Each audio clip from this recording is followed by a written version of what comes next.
All right, good morning. Thanks for tuning back in to Off-Road Stuff. So yeah, we're just continuing on with this build. Um, so technically, I guess this is part four, part two of the long arm kit, but of the overall build in this segment, it's number four. But anywho's, real quick, I just wanted to throw this out there. I did pick up a couple new tools. I got the Pittsburgh Creeper. I think this guy from Harbor Freight was, I don't know, like $36, so probably about $40 out the door ish. I picked up this little this face shield. I want to say it was probably around 14, 15 bucks. Because last time when I was cutting these brackets off, I did have my safety goggles on. But you know, that stuff kicks back sometimes, and it was getting me in the face, and I got pretty good little burn right here in my neck. So hopefully we get, I mean, not bad, but you know, it stung just a bit. So we're gonna try this guy out and see how this works. Typically not a big fan of those, but in this situation, I think this might help us out. And I found these. They're also, says they're ready for steel, so we're gonna give these bad boys a whirl. I want to say these were $10-ish, something like that, 15 at the most. And you know, in the last video where I cut a couple brackets off, I did use the Diablo blades, and they worked fine. But you know, I try to keep things budget minded. So if any of you guys out there are kind of like me and just building as you go, sometimes you get in that dilemma: do you want to spend a little more on some tools or some upgrades? So I try to find a happy medium between the two, and try to get some stuff that you guys could relate to if you're on a budget like myself, and just trying to do some small upgrades so you can go out and have some more fun and just enjoy the outdoors. So that's enough talking. Let's get to it.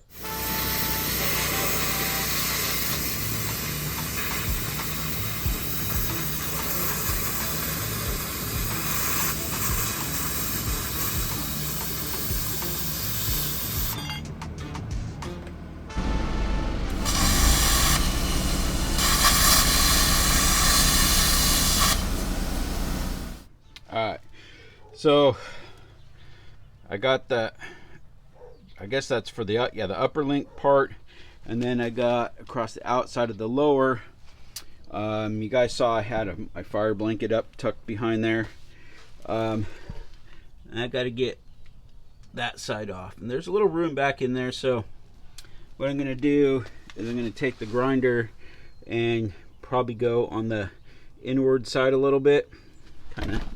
Let's see, probably somewhere over here where that little seam is.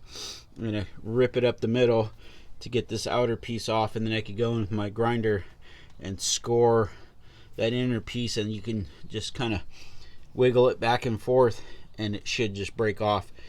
And then grind it. We got to notch this one, and this one right here, we hit it on a rock.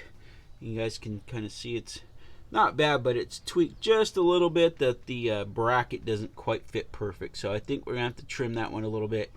And then we got to pull this bolt, cut this bracket off, and then we'll see how things go.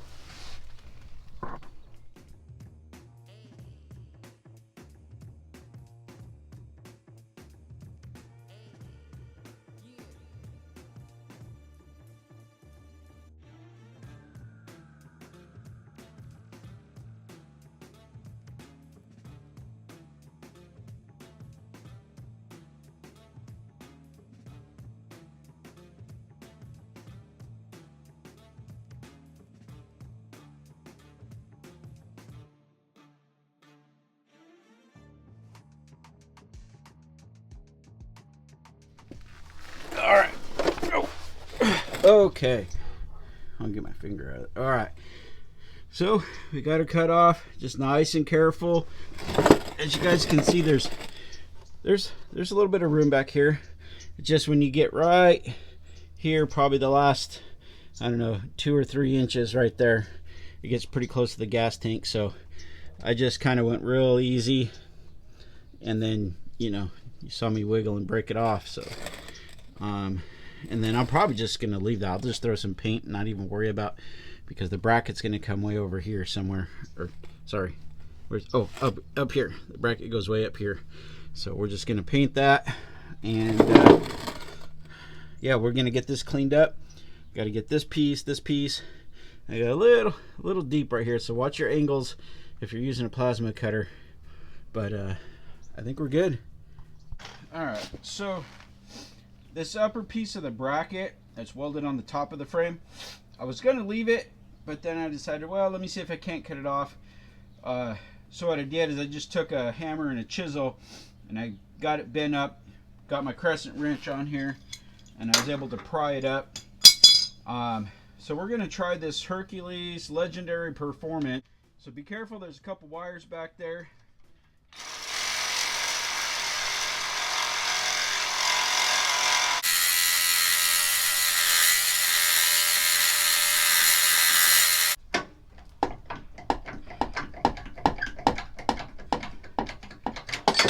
Alright. Okay. So I got it off. You guys might have noticed I changed blades. And then I come to figure out, so I was actually cutting, where's the pointer at here? I was actually cutting right here, which is on the weld. So I was just trying to get through the sheet metal and just like above the weld. I was going to leave it, but I was actually going through the weld itself. So I'm going to say that for what I paid for those blades, it's not a bad deal. So I got the frame all cleaned up. There's a notch you got to make right here because the upper control arm, I think, is in that vicinity. I had to fix this because we kind of laid it over on a rock, you can see right here. So it was kind of pushed back a little bit. So I think we got it cleaned up enough. But then we got to come in here and cut this off. And unlike the other bracket, like I could barely fit my finger in here. So I think if we cut, whoops, sorry, there we go. If we come in at an angle this way, we should be okay. So if you guys are doing this, you get to this part, just slow down, take your time. You see we got it all cleaned up, got some paint on there. Like I said, you have to notch this back body mount bracket a little bit. You're gonna notch the front one. The front one I believe is 1 inch from the bottom up. And then in the back of your book, they're gonna give you a little template. And you're gonna set it up here and center punch a hole and then drill it. So with any luck, when you take this guy and you put it up in here,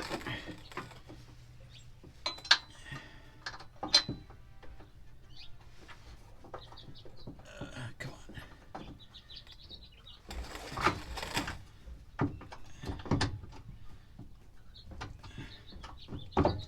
Oh, come on. Why doesn't it want to stop? There it goes. Okay.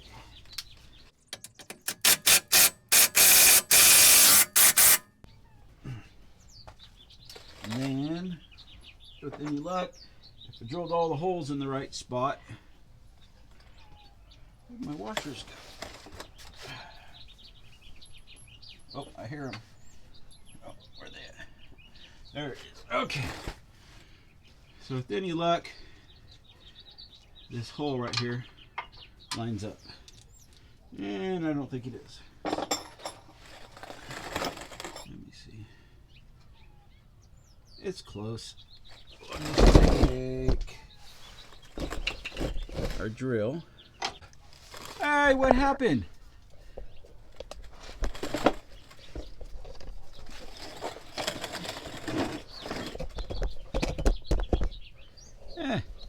So how long were you guys at? Did I bump you or was that the dog? Anyhow, so we got it up there. That didn't quite line up, so I just went with my 1/2 inch drill bit and got the bolt in there, got that tight, got the one in the bottom tight. So there's one here, and then there's another one in here.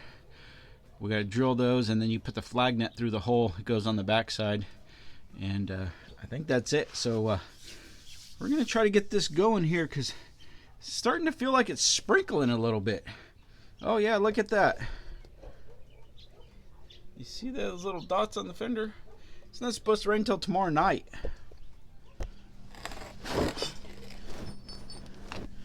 Alright, I had a bit of a catastrophe. I was drilling that hole and it must have bound up somehow and busted off my bit. So, excuse me, I was able to just knock it through, finish getting the hole drilled. So now, I'm not sure which flag nut we use.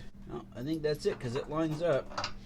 So let me get, I'm going to hold on to these with a pair of pliers. I think it makes it a little bit easier.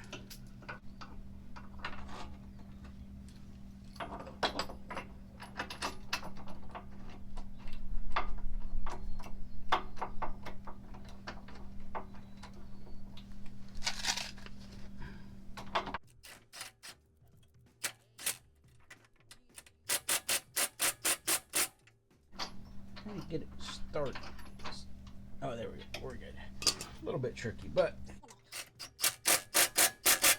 all right. So that's on there and tight. So in theory, we can put our lower. Hold on, where are you guys at? We can put the upper and lowers in if we want, but I think I'm going to jump over to the other side.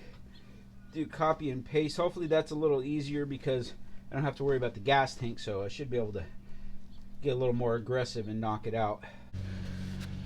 Alright, well, I wasn't going to really record this side because it's kind of copy and paste, but yeah, so the difference between the driver's side and the passenger side is, so this, you see that bolt right there, you have to drill, you actually have to drill the hole. And then you have to drill a hole in here to put the flag nut in. Unlike the other side that you're using an existing hole, so you can kind of put it up there and put the bolt in there and then just go for it. So what I did is I got it, I pushed this up where it needed to be, and then I put a clamp right here so I could get that hole drilled, and then I just marked this and pull the bracket off and I drilled it. They tell you in the instructions to use a like a hole saw, but I just got this big step bit from Harbor Freight. It goes up to 1 3/8, so that was perfect. I got the flag nut to hold it up, so now I'm going to drill this hole. There's, I don't know if you guys can see, there's one in there, and then I got to fix this one. I didn't get it quite set. It's not bad, but I just need to kind of clean that hole up a little bit. I'll probably do that one first. That way I know it's tight this way before I drill this hole. But she's back on the ground. Yeah, I kind of jumped there for a minute. You saw me, we got the brackets on. And then, oh, so then I was just putting the links in, which really isn't a big deal other than the fact that the instructions, or that at least that I didn't see, specifies which, or there's no description of the links, because you can't compare them to the old ones because they're different as far as the geometry goes, the bends or anything like that. So let me show you guys what I ran into. Alright, so I had to swap these because the ones that go in the front, you see, can you guys see that? So they have an upward arc to them. So I had to swap those. I had them in the rear, and that's probably why my measurements weren't quite right. I was like maxed out. I had them as short as they would go, and they were barely fitting. So that should have been a sign, but at any rate, so these ones, you can see they have a bend that kind of kicks, I guess, inward. It kind of matches the upper, and that's kind of when I noticed it. I was like, wait a minute. Oh, and then this right here, let me show you guys. This was totally my fault. I got ahead of myself. So remember when I was getting all this trimmed up? So there's a bracket or a tab that comes up and goes to the frame, and there's a bolt that goes in there for the skid plate. So you take that bolt out, and that bolt is actually in here, that holds this in place. That's the one that goes this way. And you're supposed to measure down pretty close to the bottom of the skid plate and cut a notch out of it. And I didn't do that because I just cut the tab off, the bracket went on, and I was thinking that, it's fine. Well, the reason you got to notch that is for the nut, because there's not enough room for the nut to fit up in there between the plate and this bracket. So I remembered the other thing was, see that brake line? I don't know if you guys can really see that, but slightly distorted. Looked like it's starting to get hot. I'm gonna have to redo the exhaust a little bit. I don't think anything major. I think I just need to tweak where it's pointing, because when it was lower, before I put the lift kit on it, I think it was basically pointing down, because where is it at? Oh, right here. It has this little turn down. Well, I think the axle and all of that stuff was back here someplace. I think it was a little bit more. It was probably like this. Well, now we put the lift kit and it moves it down, so I think that exhaust was basically hitting right on the edge. So not really sure. Maybe I could shorten this up a little bit, basically just move it forward so it gives it more room between the axle. Not sure yet. I might actually have to get away from this and actually put a like a little bit longer turn down